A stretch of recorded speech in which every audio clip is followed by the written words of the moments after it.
Hello everyone again, my name is Delia and today I'll tell you about my experience in the Erasmus project of this year that was organized in February for the students of Prahova Country Center of Excellence. This Erasmus project meant that one or two students from each subject category got to go to an experience exchange in Spain.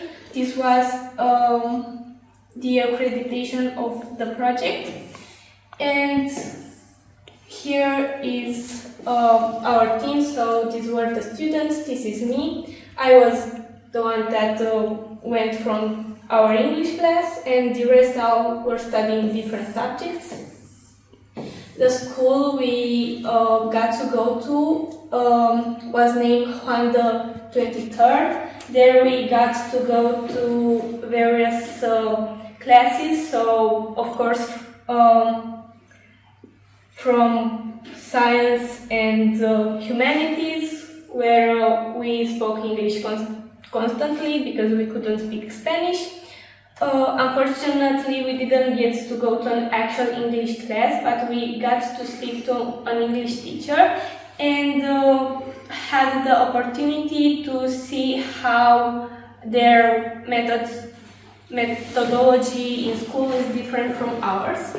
Here is us at school during lessons. So, for instance, this was a humanities science lesson where we got to speak in English, and this was the experience. As in differences in their school to ours, I can tell you their classes are longer, but they move quite slower with the subjects. So if in high school we study our 11th grade subjects, for instance, in their equivalent of 11th grade, they would be studying our subjects of, let's say, 10th or 9th grade.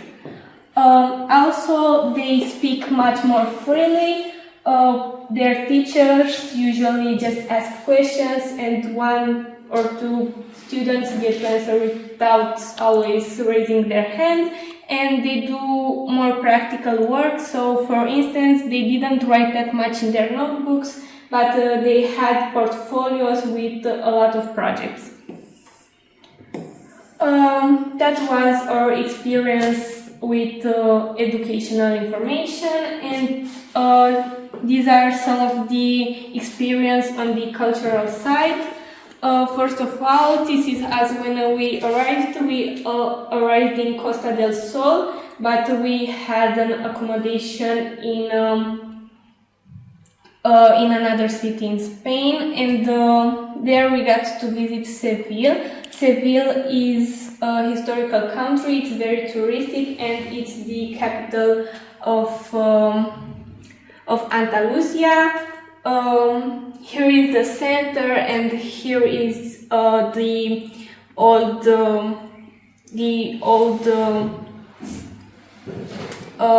city market.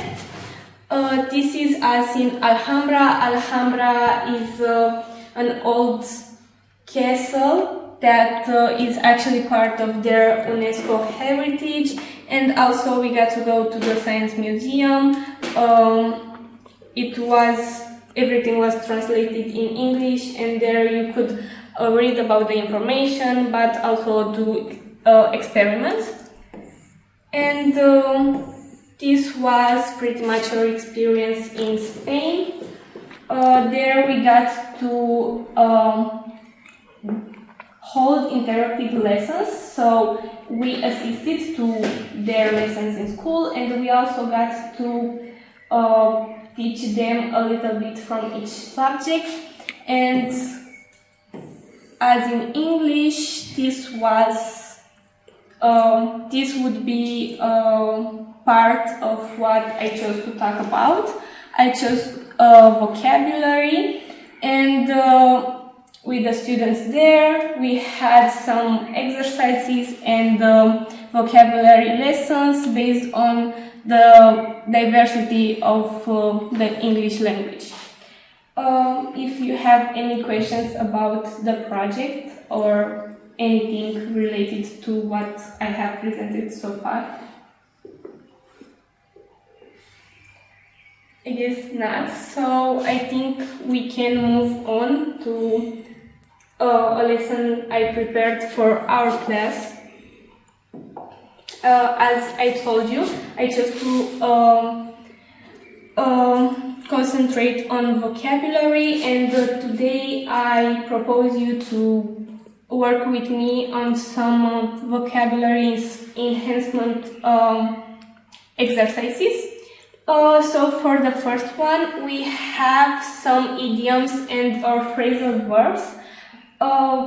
We can take them one by one, and I'd like each of you to try and tell me if you know what it means, and then I have a simple, let's say, sentence that I'd like you to try and keep the meaning using the idioms or phrasal verbs we learn.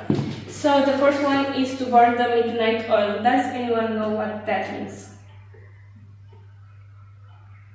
Yes? To work until very late in the night. Yes, so it means to work until late at night. Good job. And the here I wrote, I studied until late last night. So how could you rephrase that? I studied until I burned the midnight oil. Yes, indeed. Good job. Next, to set the cat among the pigeons. What do you think that means?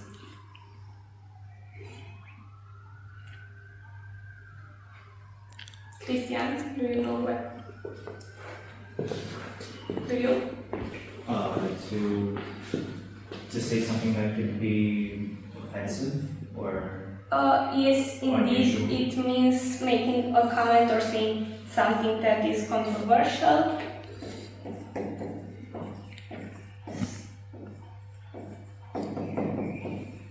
So,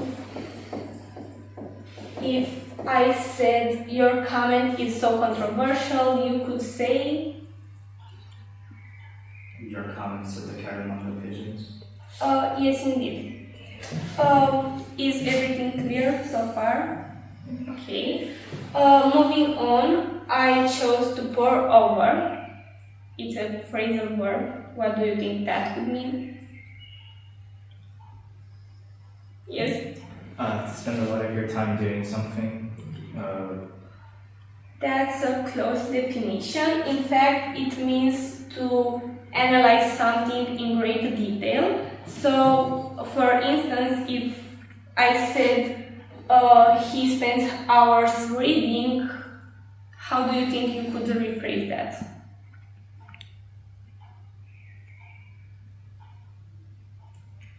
He spends hours poring over the book. Yes, indeed. Or he pores over the book directly because it means analyzing in great detail. And the last one I chose is to mug up. Do any of you girls want to try and say what you think this means? I think to learn something quickly for a short period of time. Yes, great job. So it means to learn much information in a short period of time. And therefore, if I said I have to learn the whole chapter until tomorrow, you could say I have to mug up the whole chapter until tomorrow. yes.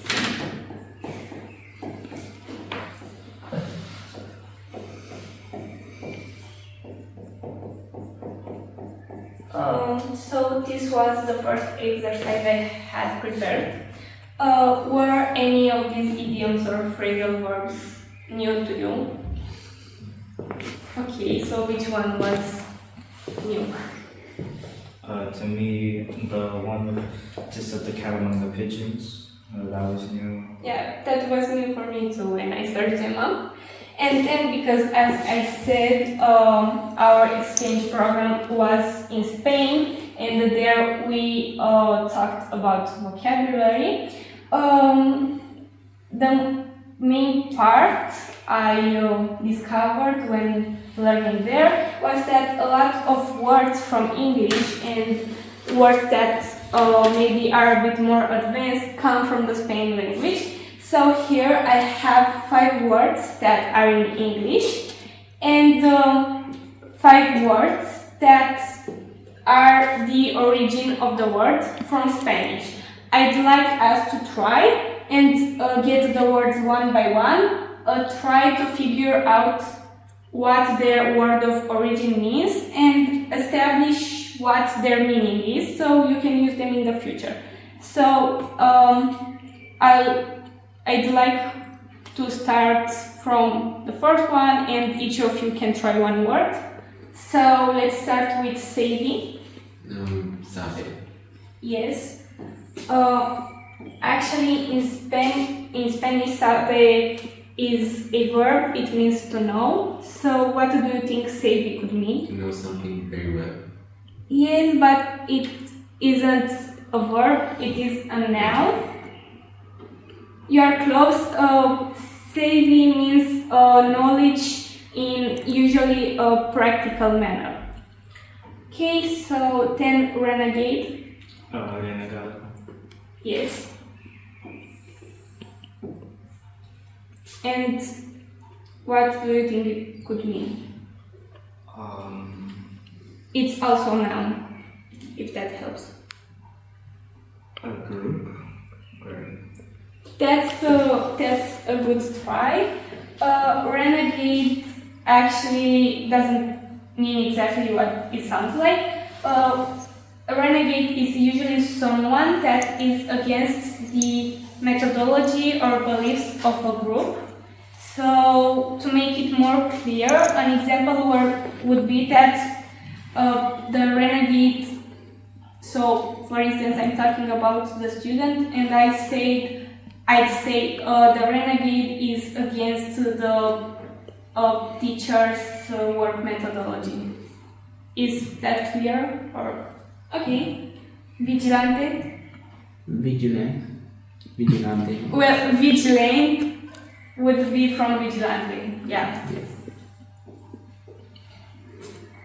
So vigilante in Spanish would mean something close to careful. So what do you think it would mean in English? To be attentive. Do you want to try? I know that vigilante is someone who tries to bring justice but doesn't work with the law. Sort of. You are both close. Actually, a vigilant means a person that tries to impose the law, but without having any actual authority.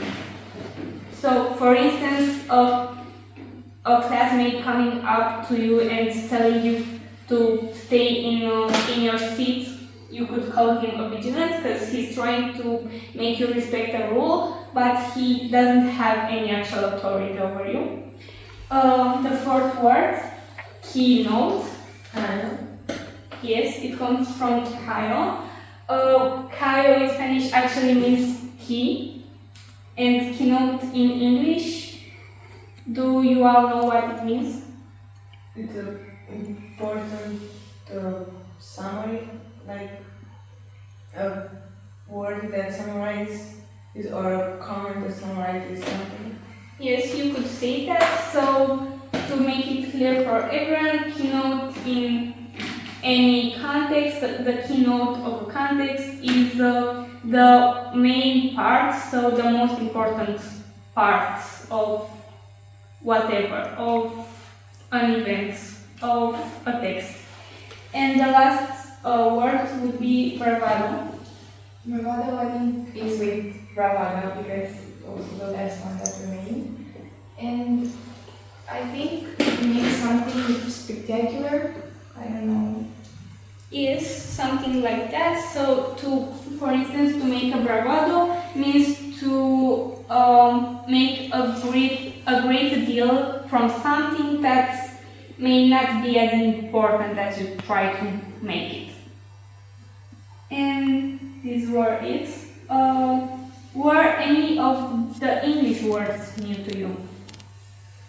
Bravado, though I think it's because it's more Spanish derivative than the other words, but it's still new. And for everyone else? Almost every word was new. Well, yes, these are all words, idioms, and phrasal verbs that derive from today's main subject, education, and I hope you'll be able to use them in your future writings and or let's say academical work. Does anyone have any questions?